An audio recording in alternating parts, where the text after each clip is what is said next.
Hey everyone, new Blender add-on for you. This is a simple one. This is just a Vertice Count selector, but it's surprisingly complex under the hood. The way this works is you have a selection of objects and you can specify a minimum amount of vertices that these objects need to have in order to keep selected. So let's say you have 100 objects and a few of them are too heavy, but you don't know which ones are too heavy.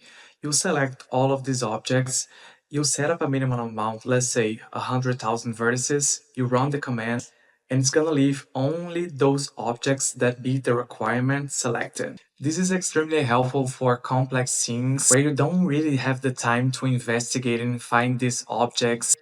And you also have a way to check all of the objects on the scene by deselecting the checkbox of all selected objects. And this also works with complex objects that have geometry nodes attached, or curves, or subdivision surface. And this is it. Once you use this tool, you're gonna see how helpful it is on complex scenes. I use this a lot on this project. You can see how big it is. It takes some time when there's a lot of objects, but it's usually pretty fast. You should find it super useful. So let me know what you think and let me know if I can help you with anything else. I will be putting more add-ons on my market soon. So I hope you enjoy all that I have there and I hope you enjoy what's coming next. Thank you.